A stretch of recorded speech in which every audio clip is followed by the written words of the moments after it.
Hello दोस्तों, bloody Sunday YouTube channel पर आपका स्वागत है। मेरा नाम है जय और आज मैं आपको डराने के लिए भूतों की बेहद ही खौफनाक और सच्ची कहानियां लेकर आया हूं, जिन्हें सुनने के बाद आपको यकीनन बहुत मजा आएगा। तो वीडियो को पूरा एंड तक सुनिएगा। मेरा नाम अमित सिंह है। मैं जो बात आपको बताने जा रहा हूं, ये बात करीब 3 साल पहले की है, जब मुझे एक डरावना सच पता चला था। दरअसल मैंने अपने दोस्तों के साथ मिलकर एक तांत्रिक को परेशान करके हमारे इलाके से भगाया था, लेकिन जाते हुए उसने गुस्से से कहा था कि वो अपना बदला जरूर लेगा। तब तो हम में से किसी ने भी उसकी बात को महत्व नहीं दिया था, लेकिन इसके कुछ दिनों बाद ही मेरे एक दोस्त का इतना बुरा एक्सीडेंट हुआ कि मौके पर ही उसकी मौत हो गई। उसने भी उस तांत्रिक को भगाने में मेरी मदद करी थी। उसकी मौत की खबर पाकर मुझे बहुत बुरा लगा, लेकिन उसके अगले ही दिन मेरे एक और दोस्त की मौत हो गई। उसने पंखे से लटक कर फांसी खा ली थी। हम 4 दोस्त थे, जिसमें से मेरे 2 दोस्तों की मौत हो चुकी थी और अब मैं और मेरा दोस्त विक्रांत ही जीवित बचे थे। मगर अब भी उस तांत्रिक की तरफ हमारा ध्यान नहीं गया था। फिर एक हफ्ते बाद एक रात मैं और विक्रांत बाइक से कहीं घूमने जा रहे थे। रात का वक्त था और ऊपर से रास्ते पे एक भी गाड़ी नजर नहीं आ रही थी। पूरा रास्ता सुनसान और खामोशी से डूबा हुआ था। विक्रांत मेरे पीछे बैठा था और मैं बाइक चला रहा था। आगे बढ़ते हुए हम दोनों इधर उधर की बातें करके हंसी मजाक कर ही रहे थे कि तभी मेरी नज़र रास्ते के बीच खड़े एक आदमी पर पड़ी, जो कि अंधेरा और दूर होने की वजह से मैं अभी उसे ठीक से देख नहीं पा रहा था। लेकिन जब मेरी बाइक उस आदमी के थोड़ा और करीब पहुंची तो मेरे रोंगटे खड़े हो गए, क्योंकि वो आदमी कोई और नहीं बल्कि वही तांत्रिक था जिसे हमने परेशान किया था और उसका घर तक तोड़ दिया था। आज वो तांत्रिक बेहद भयानक रूप से हमारे सामने मौजूद था। तभी मेरा दोस्त विक्रांत जोर जोर से चीखने लगा और बोला कि भाई, एक नज़र इसके हाथों की तरफ डाल। ये सुन के जब मैंने उस तांत्रिक के हाथों को देखा तो मेरे पसीने छूट गए, क्योंकि उसके हाथों में मेरे दोनों दोस्तों के कटे हुए सर थे। ये भयानक मंजर देख के हमारे पसीने छूट गए। मगर तभी 2 सरकटी लाशें वहां प्रकट हो गई और तभी वो तांत्रिक बोला कि आज तुम्हारे इन दोनों दोस्तों की आत्माएं ही तुम्हें मौत के घाट उतारेंगी। इतना कहकर वो तांत्रिक कुछ मंत्र उच्चारण करने लगा और हमारे दोस्तों की सरकटी लाशें हमारी तरफ बढ़ने लगी। ये देख मैं और विक्रांत चीखने चिल्लाने लगे। तभी विक्रांत बाइक से नीचे उतरा और मैंने जल्दी से बाइक को यू टर्न लिया और विक्रांत के बैठते ही तेजी से बाइक को भगाने लगा। कुछ ही देर में हमारी बाइक वहां से काफ़ी दूर निकल आई, लेकिन उन सरकटी लाशों ने अब भी हमारा पीछा नहीं छोड़ा था। और फिर कुछ दूर जाने के बाद हमें एक मंदिर दिखाई दिया। लिहाजा अब मंदिर को ही आखिरी सहारा मानकर हम दोनों जल्दी से बाइक छोड़ मंदिर के अंदर घुस गए और भगवान की मूर्ति के पास जाकर बैठ गए और हनुमान चालीसा का पाठ करने लगे। बाहर क्या हो रहा है हमें कुछ पता नहीं था और ना ही हमने बाहर जाने की हिम्मत की। सुबह तक हम दोनों मंदिर में ही बैठे रहे और फिर जब मंदिर का पुजारी आया तो उसके पूछने पर हमने उसे सारी आप बीती बताई। तब मंदिर के पुजारी ने कहा कि तुम लोगों ने जो उस तांत्रिक के साथ किया वो बहुत गलत है, लेकिन अब उसका बदला लेने के लिए जो वो कर रहा है वो उससे भी ज़्यादा गलत है। खैर, मैं तुम दोनों को अपने गुरुजी से मिलवाता हूँ, शायद वही तुम्हारी मदद कर पाएंगे। फिर मंदिर का पुजारी हम दोनों को अपने साथ ले गया। करीब आधा पौन घंटे के सफ़र के बाद हम एक आश्रम के पास पहुँचे। फिर पुजारी हमें आश्रम के अंदर ले गया, जहाँ एक बाबा ध्यान लगाए बैठे थे। पुजारी ने उन्हें सारी बात बताई। तब उन बाबा ने अपनी आंखें खोली और हमें अपने पास बुलाया। फिर उन्होंने हमें पहनने के लिए हनुमान कवच की 2 मालाएं दी और हमें अगले 1 हफ्ते तक तीनों टाइम यानी कि सुबह, दोपहर और शाम को बजरंग बाण का पाठ करने के लिए कहा। हमने भी ठीक वैसा ही किया जैसा कि बाबा जी ने हमें करने के लिए कहा था। और सच में फिर मुझे या मेरे दोस्त को वो तांत्रिक दिखाई नहीं दिया। बस कभी कभी हमें सपने में हमारे मरे हुए दोस्त दिखाई देते हैं, जो बहुत ही भयानक तरीके से चीखते चिल्लाते हुए गायब हो जाते हैं। मैं और मेरा दोस्त विक्रांत आज भी उस घटना के बारे में सोचते हैं तो हमारे रोंगटे खड़े हो जाते हैं। मेरे और मेरे दोस्तों के साथ घटी ये घटना बिल्कुल सच्ची है। दोस्तों, दूसरी कहानी हमें निकेतन आर्या जी ने भेजी है। तो आगे की कहानी मैं आपको निकेतन आर्या जी के नज़रिए से सुनाता हूँ। मेरा नाम निकेतन आर्या है। आज मैं आपको जो बात बताने जा रहा हूँ ये मेरे साथ घटी बिल्कुल सच्ची घटना है। ये बात कुछ साल पहले की है। मैं अपने एक काम से ट्रेन से सफ़र करके कोची देहरादून जाने वाला था। रात के तकरीबन 9 बज रहे थे जब मैं स्टेशन पर मेरी ट्रेन के आने का वेट कर रहा था। खैर, ट्रेन तो अपने निर्धारित समय से ही आने वाली थी, मगर अभी भी ट्रेन के आने में आधा पौन घंटा बाकी था। लिहाजन मैं प्लेटफॉर्म पर इधर उधर टहलने लगा। टहलते टहलते मुझे ध्यान ही नहीं रहा कि मैं स्टेशन से बाहर आ गया था। रात के अंधेरे में बाहर हर तरफ सन्नाटा पसरा हुआ था। खैर, जब मैं बाहर आ ही गया था तो मैंने सोचा कि क्यों ना आसपास किसी दुकान से एक बंडल बीड़ी ले लिया जाए, मगर वहाँ आसपास कोई दुकान नज़र नहीं आ रही थी। तो मैं बीड़ी के चक्कर में आसपास किसी दुकान की तलाश करने लगा। अभी मैं कुछ कदम आगे बढ़ा ही था कि तभी मुझे पीछे से एक आवाज़ सुनाई दी। अजी, सुनते हो? मैं बहुत अकेली हूँ, क्या तुम मुझे खुश कर सकते हो? वो आवाज़ सुनकर मैं हैरानी से पीछे की तरफ पलटा तो एक बहुत ही खूबसूरत और जवान औरत मेरे पीछे खड़ी थी। उस औरत ने सफ़ेद साड़ी पहन रखी थी और उसकी आंखों में हवस मुझे साफ दिखाई पड़ रही थी। मैं कुछ बोलता उससे पहले ही उस औरत ने कहा, मेरा पति मुझे छोड़ के चला गया। अब मुझे खुश करने वाला कोई भी नहीं है। अगर तुम मुझे खुश कर सकते हो तो तुम्हें मेरे साथ आना होगा। इतना कहकर वो औरत रास्ते से हटकर सुनसान वीरान जंगल की तरफ जाने लगी। वैसे इतनी खूबसूरत औरत को निराश मैं भला कैसे कर सकता था, इसीलिए मैं भी उसके पीछे चल पड़ा। कुछ दूर उसके पीछे चलते रहने के बाद मैंने महसूस किया कि कोई और भी मेरे पीछे चल रहा है।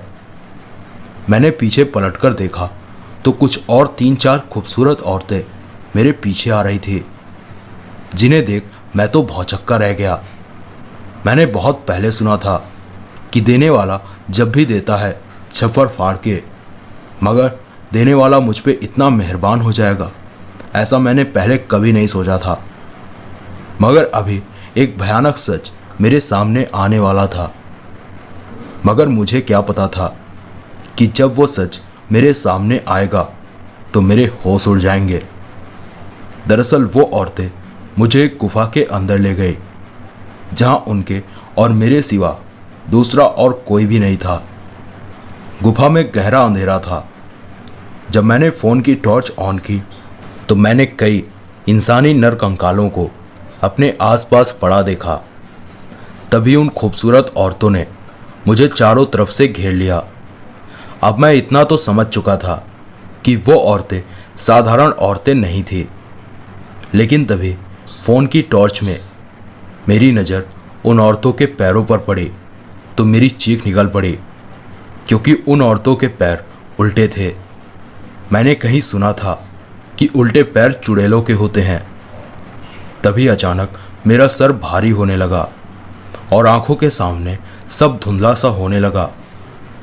मगर मैं महसूस कर पा रहा था कि वो औरतें मेरे कपड़े उतार रही थी। इसके बाद मैं पूरी तरह से बेहोश हो गया।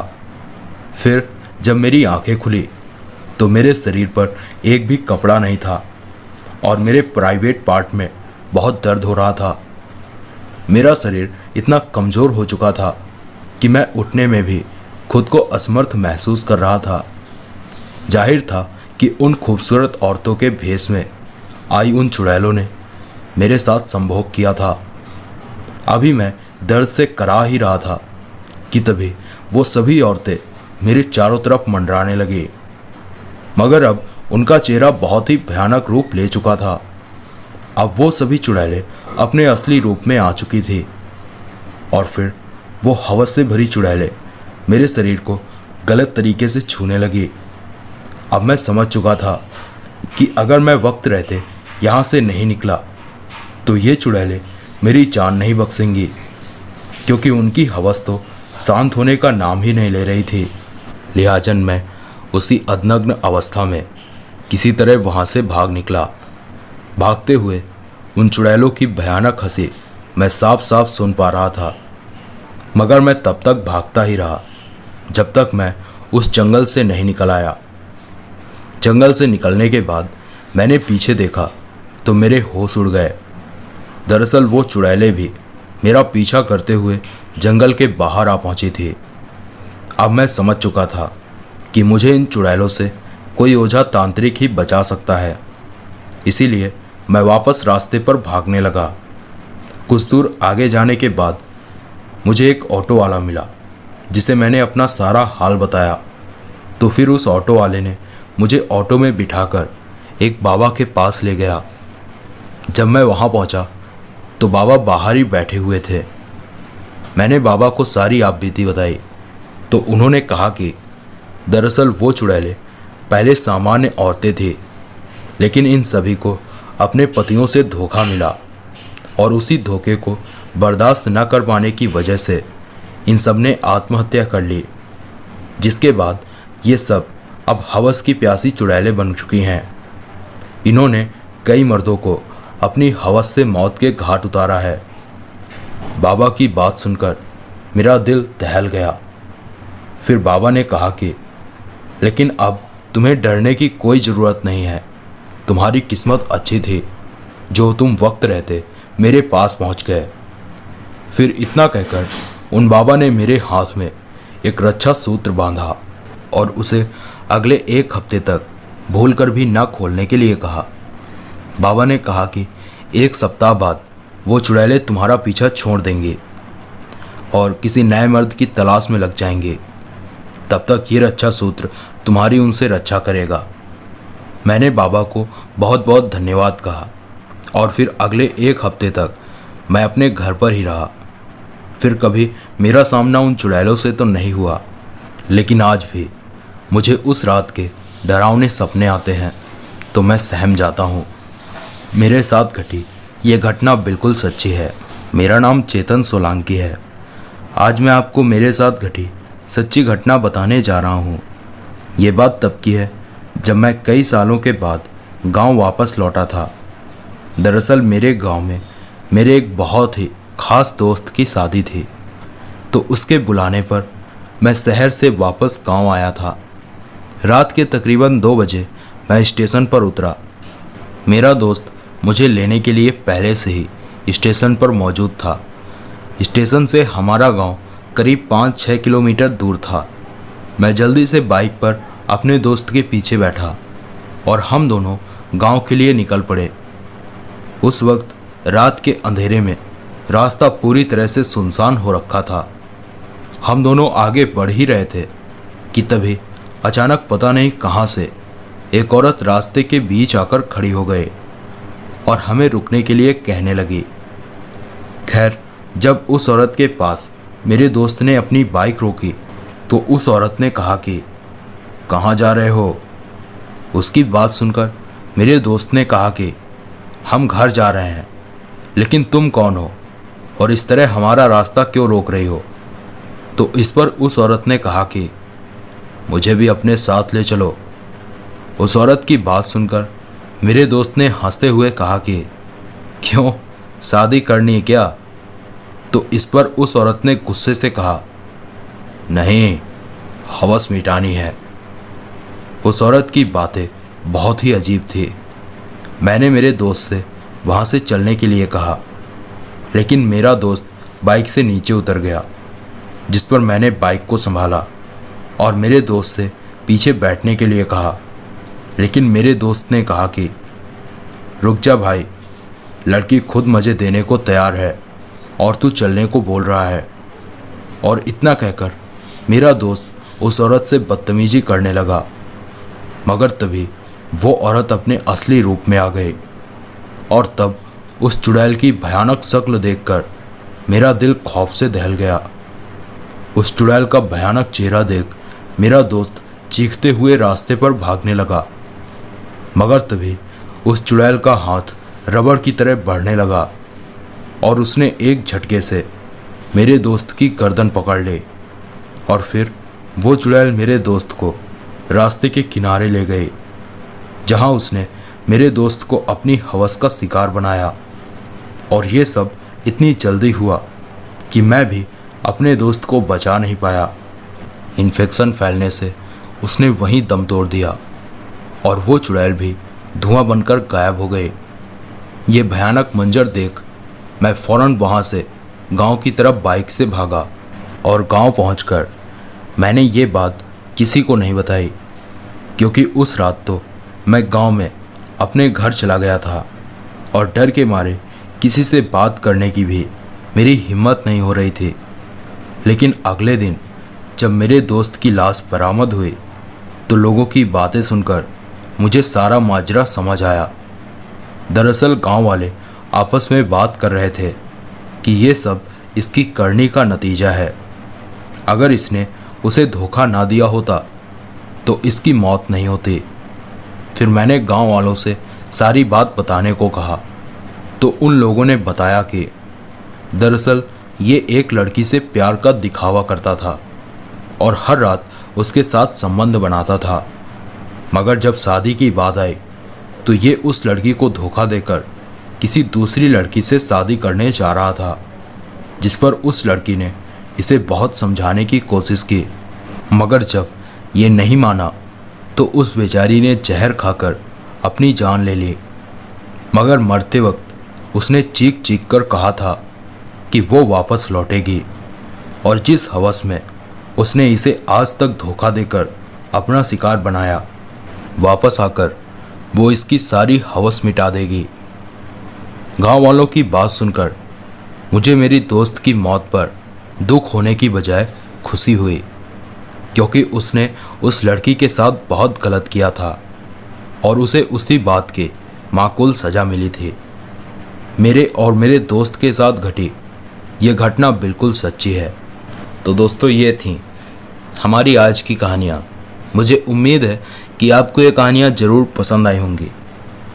ऐसी ही सच्ची और बेहद डरावनी कहानियाँ सुनने के लिए ब्लडी संडे इस यूट्यूब चैनल को प्लीज़ सब्सक्राइब कर लीजिए और पास में दिए बेल आइकन को ऑल पर सिलेक्ट ज़रूर कर लीजिएगा।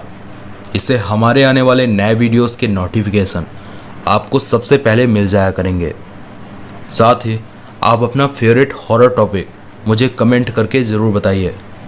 दोस्तों, हमारे एक सब्सक्राइबर हैं, उनका कहना है कि उन्होंने मुझे बीच में ईमेल किया था और वो बता रहे थे कि उनके घर पे काफ़ी टाइम से पैरानॉर्मल एक्टिविटीज़ हो रही हैं, और वो बोल रहे थे कि अगर आप मेरे घर पे कैमरे लगा दो तो उसके बाद आपको वाकई में कैमरे के अंदर देखने को मिलेंगी वो एक्टिविटीज़। तो आप लोगों का क्या कहना है? मुझे जाकर विज़िट करना चाहिए और वहाँ की क्लिप्स लेके यहाँ पे चैनल पे आप सभी के सामने लाना चाहिए? अगर आप सभी बोलो तो फिर मैं जाऊँ वहाँ पे। दोस्तों, उनकी जो लोकेशन है मैं आपको बता तो नहीं सकता, लेकिन ये बता रहा हूँ कि मेरे एरिया से बहुत दूर है, तो मेरा जाना पूरी तरह से पक्का भी नहीं है। मैं सोच रहा हूँ कि मैं उनसे बोल दूँगा कि आप घर पे कैमरे फिट कर दो और वहाँ की जो क्लिप्स हो वो आप मुझे ईमेल कर दो। तो दोस्तों, इस वीडियो में बस इतना ही। मैं मिलता हूँ आपसे कुछ और सच्ची कहानियों के साथ। तब तक के लिए अपना ख्याल रखिए। Take care.